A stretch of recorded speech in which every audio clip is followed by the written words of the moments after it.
pertanyaan lagi jemaah sekalian, kenapa Allah nggak bisa kelihatan? Saya akan jawab dan tolong ini jadikan sebagai pegangan hidup. Ini landasan akidah kita.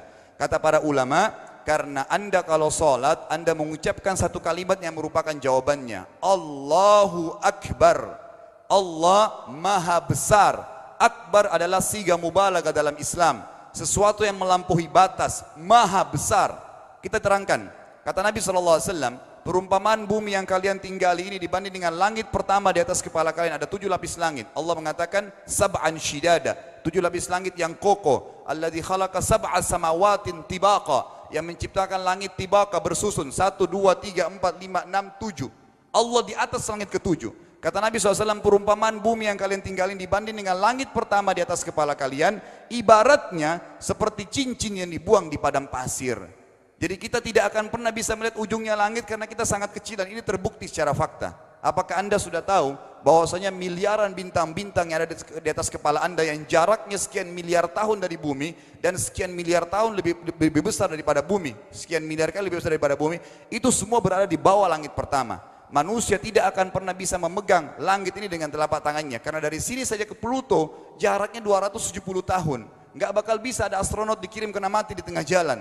Jaraknya jauh sekali bintang-bintang, dan semua berada di bawah langit pertama. Kata Nabi SAW, di atasnya ada langit kedua besarnya, digabung antara bumi sama langit pertama seperti cincin dibuang di padang pasir.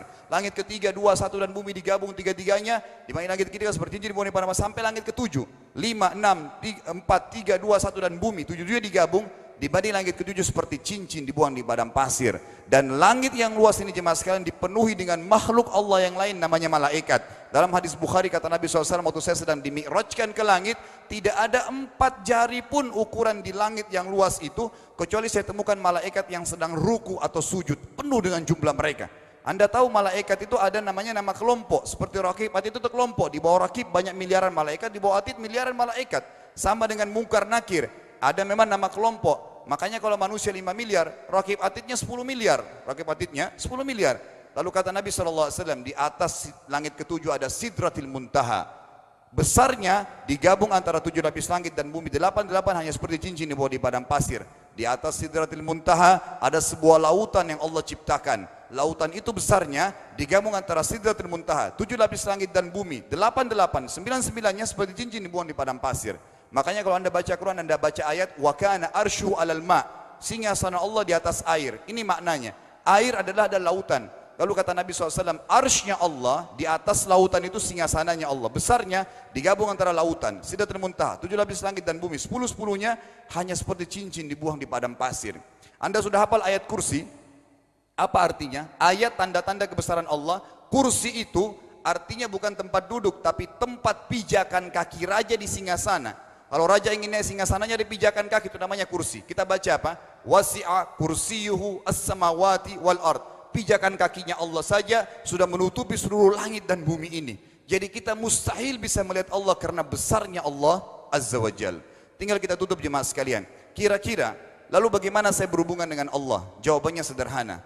Anda lingkari namanya Allah, ini Tuhan kita. Yang menyembah selain Allah kafir, yang mempartisipasikan Allah dengan makhluknya, masih sembah berhala, kuburan, jimat, namanya syirik. Dua-dua nggak boleh. Untuk berhubungan dengan Allah yang tidak kelihatan dengan mata kita ini, tapi kita bisa rasakan keberadaannya, cuman satu cara. Di bawahnya lingkarin ibadah, sholat, puasa, zakat, haji, takziah, ziarah kubur, semua ini adalah rangkaian ibadah untuk berhubungan dengan Allah. Semua ibadah ini jemaah sekalian harus seperti yang Allah mau, bukan yang anda mau. Ini penting. Karena kalau tidak seperti yang Allah mau, Allah tidak terima. Bagaimana caranya supaya bisa seperti yang Allah mau? Ikuti buku pedomannya. Ada Al-Quran, ada Sunnah. Yang beribadah keluar dari 2 pedoman wahyu ini tidak akan diterima oleh Allah. Seperti anda kalau kerja di perusahaan, pimpinan perusahaan kasih peraturan, Senin pakai baju kuning, Selasa baju hijau, Rabu pakai baju hitam. Datang jam 7, keluar jam 5 sore. Ternyata anda tidak. Hari Senin anda pakai baju yang hari Rabu, datangnya jam 9, keluar jam 2 siang, dikeluarkan oleh pimpinan atasannya. Itu baru peraturan manusia. Bagaimana dengan peraturan Allah Azza wa Jal? Maka kita simpulkan semua jemaah sekalian adalah, yakinlah Tuhan anda Allah ada, satu-satunya Tuhan. Kalau anda sedang sakit, yang ciptakan anda Allah, yang ciptakan penyakit Allah, yang menciptakan kesembuhannya Allah. Kalau kita sedang musibah sama, kalau kita sudah senang juga sama. Semoga Allah SWT menjadikan kita orang-orang yang senantiasa beriman padanya dan juga selalu bertumbuh dalam keimanan tersebut.